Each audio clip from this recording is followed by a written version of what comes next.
This is NLM module 02।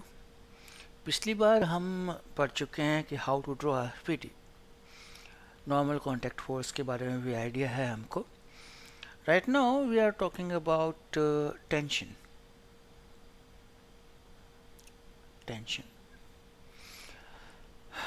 It's an intermolecular force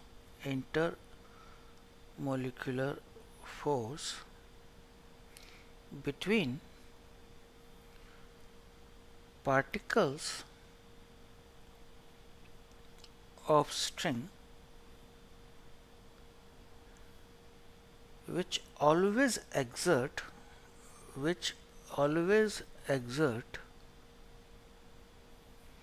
an inward force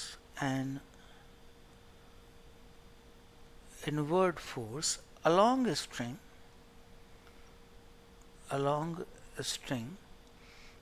at every contact point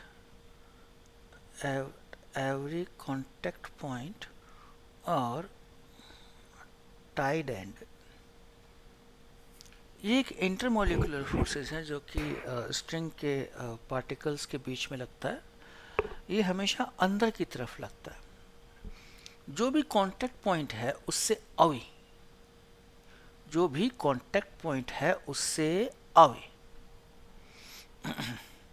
अभी देखेंगे दो type की string होती है। एक तो आइडियल स्ट्रिंग होती है।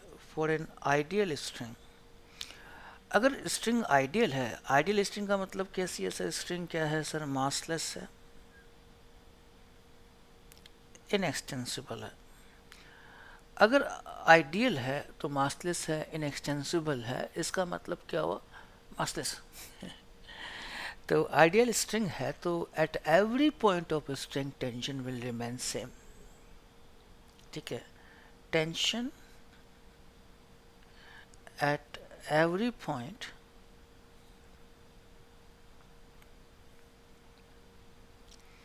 will remain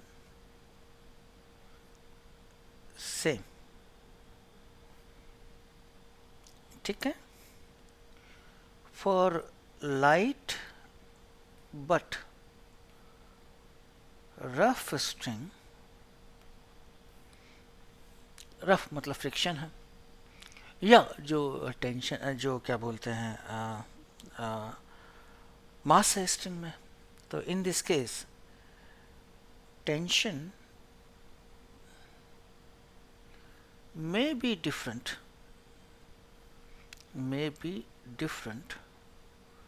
at different points। Depend करता है सिचुएशन पे, क्या दे रखा है, क्या पूछा है, वगैरह वगैरह। छोटा सा एग्जांपल लें, लाइक ये आउटपुट पुली है। फिलहाल तो फिर आइडियल स्ट्रिंग की ही बात करें और आइडियल पुली की ही बात करें। यहाँ पे एक कांटेक्ट पॉइंट है, टेंशन अवे लगेगी। यहाँ पे टाइड एंड है, टेंशन कैसे लगेगी? अवे टूवर्ड्स इनवर्ड्स, सॉरी ये भी कैसी है? Inwards. Tension away, tension tied end से अवे, कांटेक्ट पॉइंट से अवे, और दोनों ही कैसी है सर? इनवर्ड। पूरी स्ट्रिंग में टेंशन विल रिमेन सेम, पूरी की पूरी स्ट्रिंग में टेंशन विल रिमेन सेम। एक चीज़ और देखिएगा भाई, अगर मैं डायरेक्ट फोर्स लगाता हूँ किसके ऊपर सर? स्ट्रिंग के ऊपर। अगर मैंने स्ट्रिंग के ऊपर डायरेक्ट फोर्स लगाया तो वो टेंशन बन जाती है। आइडियल स्ट्रिंग है, कैसी है सर? आइडियल स्ट्रिंग है तो हर एक पॉइंट पे टेंशन क्या रहेगी सर? सेम। कोई पूछ रहा है कि बताइए कि इस पुली पे नेट फोर्स कितना है? जेई में पूछा हुआ क्वेश्चन है। ये पुली है, इधर क्या होगा? Force F. इधर क्या हो गया? Force F. नेट फोर्स क्या हो गया? एफ पुली पे लगने वाला नेट फोर्स है √2f। पुली पे लगने वाला नेट फोर्स है 2f। That is tension my dear friends, that is what tension. Then I will go to the Newton's second law, Newton's second law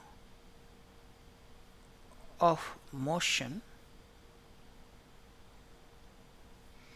and impulse.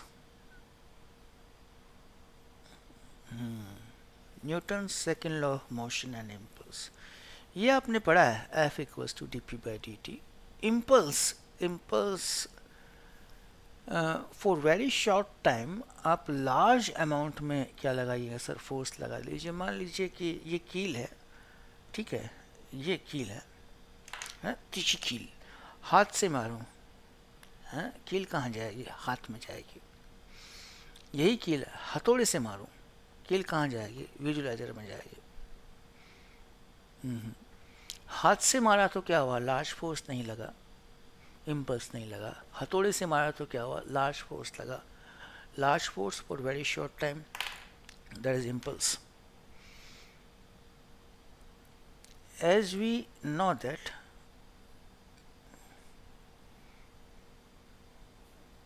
the net magnitude of force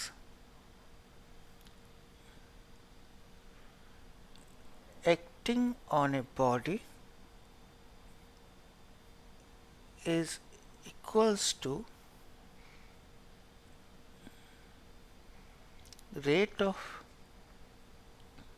change of momentum, that is F equals to dp by dt.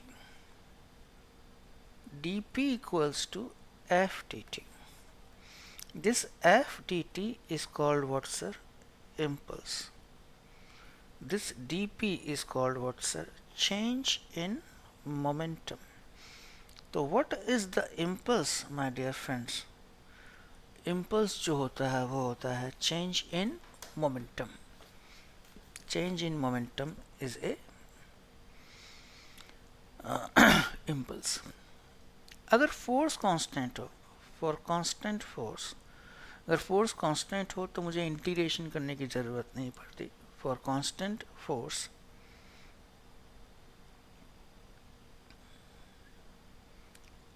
Total impulse in time t can be given as delta p is equals to f t minus 0. अगर जो force है वो constant ना हो के variable हो, then I have to integrate. मेरे पास कोई दूसरा तरीका नहीं है. Okay, if time varying force is acting on the body, then total impulse in terms of time t can be given as delta p f dt 0 to t. जहाँ ये जो f है that is function of time, कुछ भी हो सकता है function, sin t है, cos t है, sin square t है, sin cube t है, anything. That is Newton's second law. Newton's second law is F equals to dp by dt. Then dp equals to f dt. F dt is impulse, dp is change in momentum. So change in momentum equals to impulse.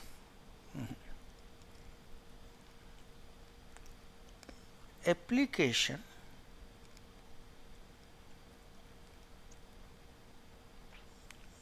of Newton's second law. मेरे पास एक given situation है, उसमें बहुत सारे particles हैं. या ऐसा कर लीजिए कि एक गिवन सिचुएशन है, उन सब में हम क्या लगाने वाले हैं sir, F equals to M A.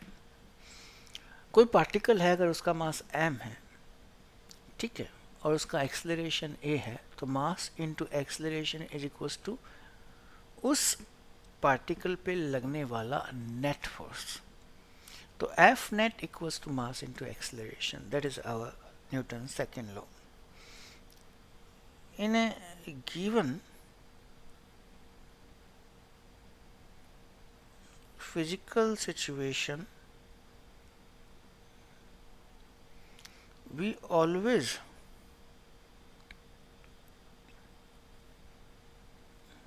write dynamic motion equations for a body under the influence of force or forces as summation F equals to mass into acceleration. Summation F equals to mass into acceleration. ठीक है.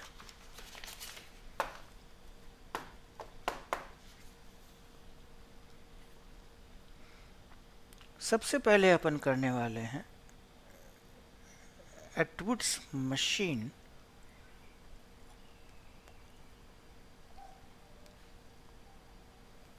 Analysis.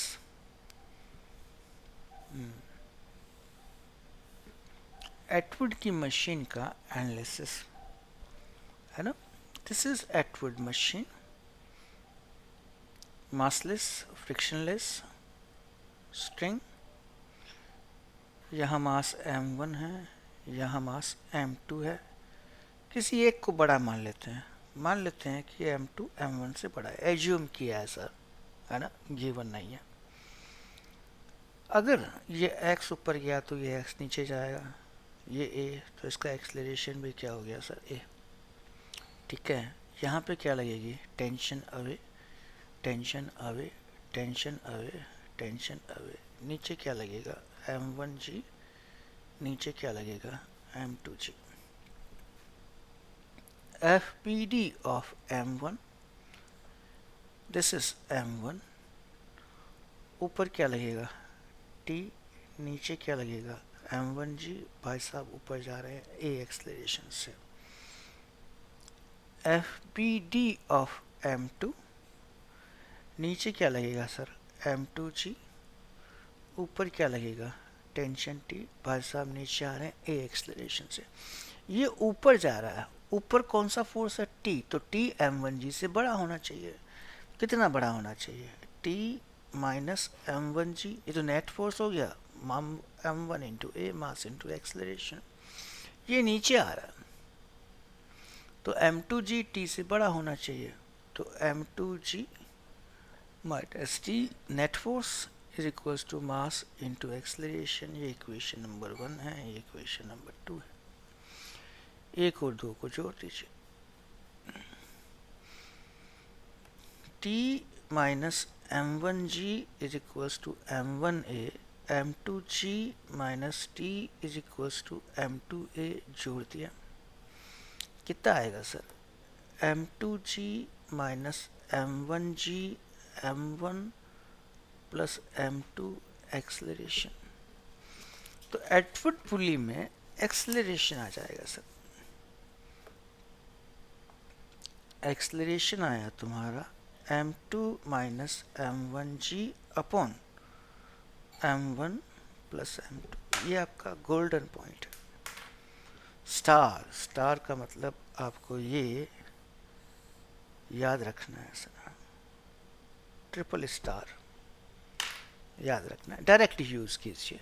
m2 बार बार निकालने की ज़रूरत नहीं है, direct use करिए. मैंने पहली बार कुछ बोला है कि आप इसको याद रखिए, अदरवाइज मैं बोलता नहीं. टेंशन भी है. एक्सेलरेशन की ये जो वैल्यू है वो इक्वेशन 1 में रखते हैं.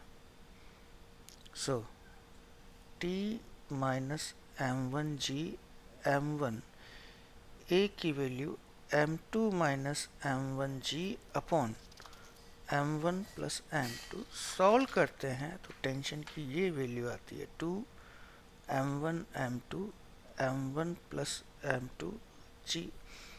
अनदर गोल्डन पॉइंट, डायरेक्ट याद रखना है, निकालने में बिलीव नहीं रखना, निकालने में बिलीव नहीं करना। एक्वुड मशीन में टेंशन इतनी होती है, एक्सेलरेशन इतना होता है।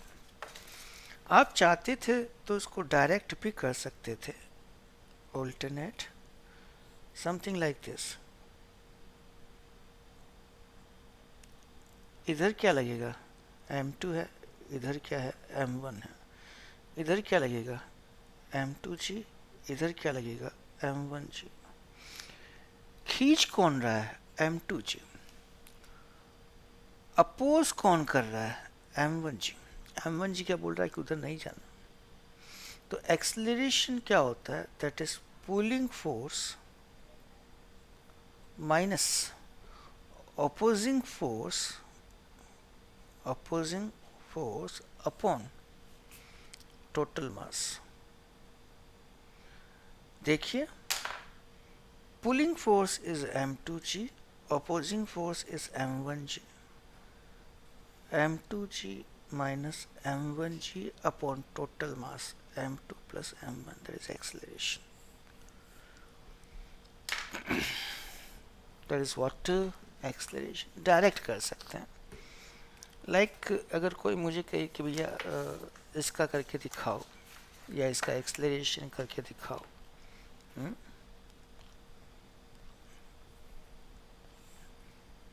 आपको कैलकुलेशन नहीं करनी है, डायरेक्ट करना।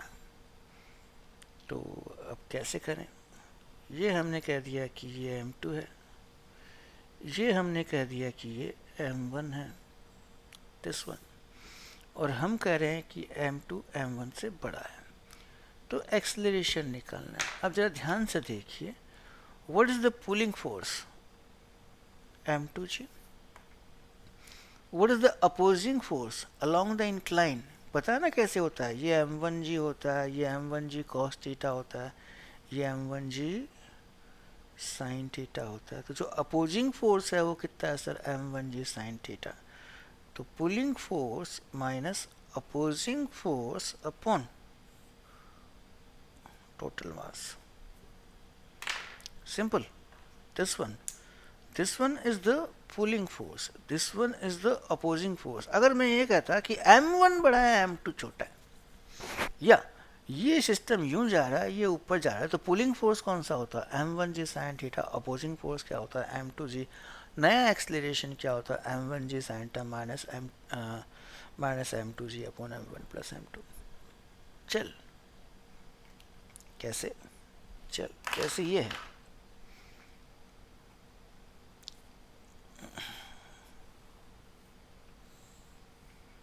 हमसे कह रहा है कि ये अल्फा है, ये बीटा है, यहाँ पे ये एक पुली है, परफेक्ट, यहाँ पे एक पुली है, ये m1 है, ये m2 है, m1 m2 से बड़ा है, m1 m2 से बड़ा है, m1 m2 से बड़ा है, तो एक्सेलरेशन यूं होगा। What is your pulling force, pulling force will be m1g sin alpha। what is your opposing force, opposing force will be m2g sin beta। Acceleration एक लाइन में क्या आया, m1g sin alpha minus m2g sin beta upon m2 plus m1। चल कैसे काम करना है, चल ब्रो कैसे काम करना है, चल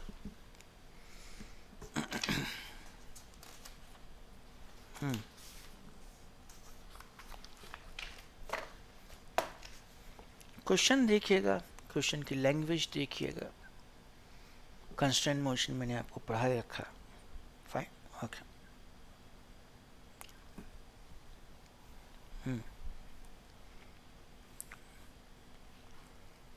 सिचुएशन ऐसी है, ये पुली है, ये मूवेबल पुली है, परफेक्ट। यहाँ पे एक ब्लॉक लगाया है, इसका मास 4 किलो है। यहाँ पे एक ब्लॉक लगाया है, उसका मास 1 किलो है। अभी इसको पकड़ रखा था, छोड़ दिया। If system is released from rest, if system is released from rest, calculate acceleration of 4 kg and 1 kg blocks। तो 4 किलो और 1 किलो के जो ब्लॉक्स हैं उनका मुझे क्या चाहिए सर, एक्सेलरेशन चाहिए। तुमको ध्यान है, अगर ये x नीचे आता है तो ये कितना ऊपर जाता है, 2x। बात कर चुके हैं अपन कंस्टेंट मोशन में, चाहो तो आप रिपीट कर सकते हो। कंस्टेंट मोशन के 5 मॉड्यूल हैं ऑलरेडी, 1 2 3 4 5। पहले ही मॉड्यूल में हमने ये बात करी है। नीचे की तरफ एक्सेलरेशन कितना होगा, a, इधर कितना होगा, 2a। एक ही स्ट्रिंग है, एक ही स्ट्रिंग में सब जगह है टेंशन क्या होती है sir, same tension tension tension tension. ये टी है तो यहाँ कितना होगा 2t, यहाँ कितना होगा 2t। नीचे क्या लगेगा 4g, ऊपर क्या लगेगा, सॉरी नीचे क्या लगेगा 1g। इसको a बोल दूं, इसको b बोल दूं, अलग अलग एफपीडी बना रहा हूँ। एफपीडी ऑफ a ऊपर जा रहा है तो टेंशन बड़ी होनी चाहिए, t 1g, एक्सेलरेशन कितना 2a। नीचे आ रहा है तो जो फोर्स है वो बड़ा होना चाहिए, नीचे वाला 4g। तो F B D of b, नीचे क्या लगा सर आपका 4g, ऊपर क्या लगा 2t, नीचे क्या है एक्सेलरेशन। इक्वेशन ऑफ मोशन क्या बनी, 1g माइनस टी, मास कितना है 1 इंटू 2a। नीचे गड़बड़ कर दी, ऊपर जा रहा है ना सर तो टेंशन बड़ी होगी, ऊपर जा रहा है तो टेंशन बड़ी होगी। तो t माइनस 1g मास इंटू एक्सेलरेशन, इक्वेशन नंबर 1। नीचे आ रहा है तो 4g बड़ा होगा, 4g माइनस 2a, मास कितना है 4 इंटू a। एक्सेलरेशन निकालना है सर, यहाँ t है, यहाँ 2t है, तो इसको 2 से मल्टीप्लाई कर दो, फिर दोनों को जोड़ दो, है ना। क्या किया 1 into 2 plus 2, equation number 2। This is the equation number 2। 2t minus 2g is equals to 4a, 4g minus 2a is equals to 4a, cut गया, कितना आ गया 2g equals to 8a, 2g by 4 sorry 2g by 8 g by 4 meter per second square, g by 4 meter per second square. तो अगर आपको acceleration of 1 kg चाहिए तो g by 4 meter per second square है।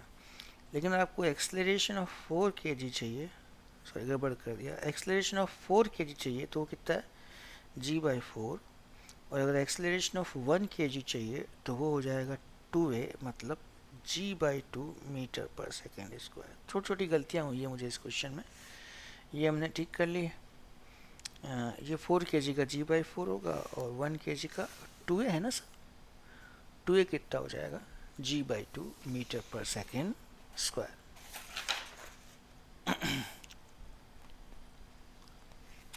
बराबर, ठीक है।